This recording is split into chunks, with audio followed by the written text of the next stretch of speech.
One of the most frustrating challenges on a project is when the developers build a solution that everyone thought the business had signed off on, only to have significant changes surface during testing or even after deployment. Business analysts can provide tremendous value by getting not just the sign-off on the requirements, but buy-in from the business stakeholders about what the solution needs to do and how it fits into their workflow before the development even begins. Gaining buy-in saves a tremendous amount of time and effort and reduces the need for expensive rework late in the development cycle. Keep watching, and I'm going to share how to gain buy-in in a meaningful way on your requirements.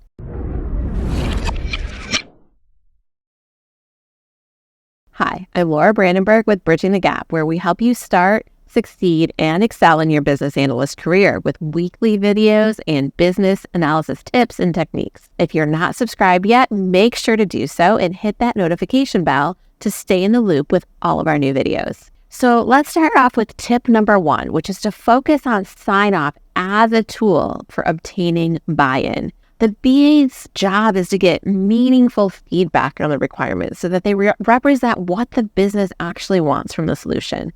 In my very first role, we used to walk through the requirements line by line as part of getting sign-off.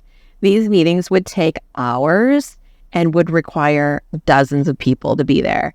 And then I'd need to get an email confirmation from each and every person about that same long document. I know in other organizations, sometimes an actual signature, either physically or electronically, is required and is actually recorded. And sometimes this can be necessary for regulatory reasons. It's more important, though, to focus on what that sign-off actually represents.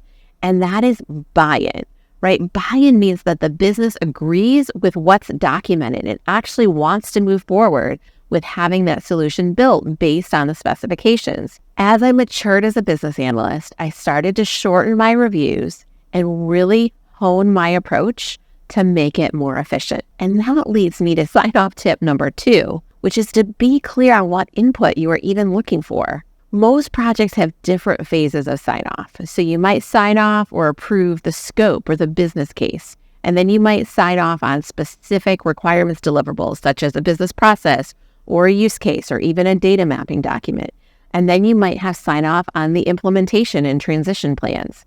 Gaining sign-off at each stage is significant, and using your business analysis framework to guide that is crucial. It provides a valuable opportunity to engage your stakeholders, to seek their input and ensure their buy-in at each stage of the life cycle so that you don't get off track doing something that's irrelevant because you are getting that buy-in incrementally and iteratively throughout the project. By obtaining sign-off in those major phases, you establish a solid foundation for success, and you also foster a shared sense of ownership from your business team. Oh, in that business analysis framework I just mentioned, if you don't have one yet, you certainly need one.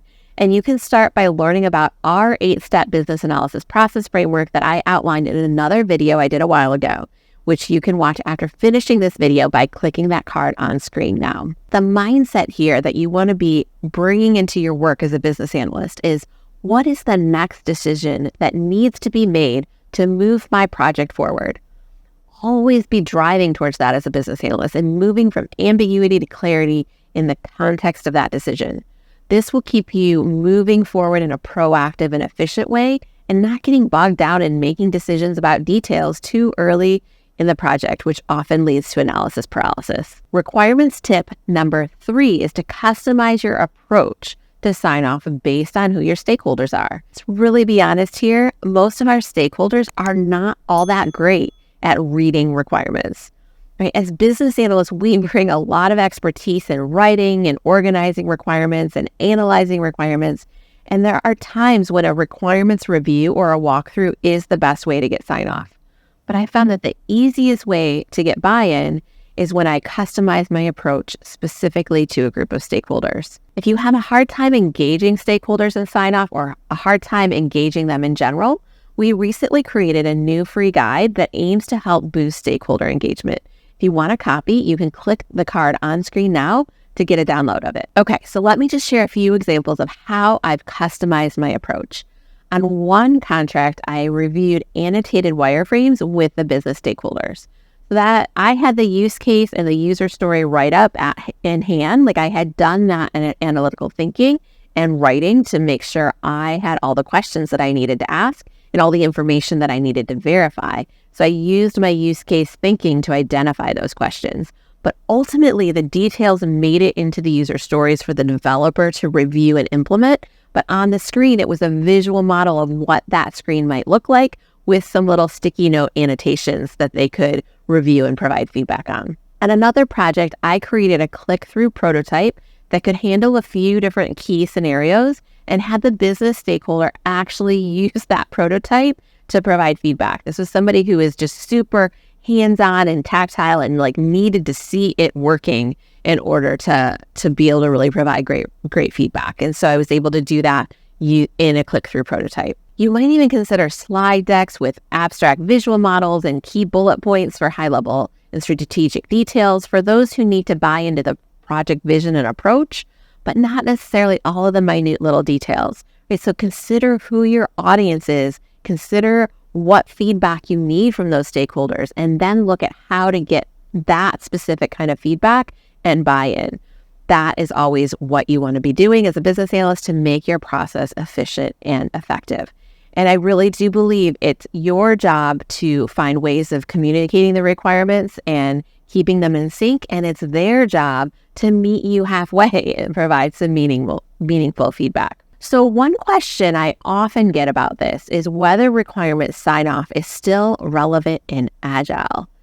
And while Agile practices might not require an official, like quote-unquote sign-off, there is definitely an assumption of buy-in built into the user stories that are brought forward for implementation in a sprint. If you want to save unnecessary rework, it's essential that either the product owner or supporting business analyst gains buy-in from all the necessary business stakeholders on the solution approach and the details before that user story is brought to a sprint for implementation. So to ensure successful sign-off and obtain meaningful buy-in, remember these key steps. Focus on securing buy-in from your stakeholders and clearly define the input you need and the decision that needs to be made next, and customize your approach for each stakeholder or stakeholder group so that you're meeting them where they're at and can get the best possible feedback. Engaging stakeholders is crucial for a streamlined sign-off process. So don't forget to download our free guide, 10 tips for engaging stakeholders to supercharge your stakeholder management and your skills in engaging stakeholders. Click the button on screen to do that now. And lastly, as part of the sign-off process, incorporating requirements reviews or walkthroughs can be essential, right? So join me in the next video on screen where I'll share practical best practices for efficient and effective requirements reviews. I'll see you there.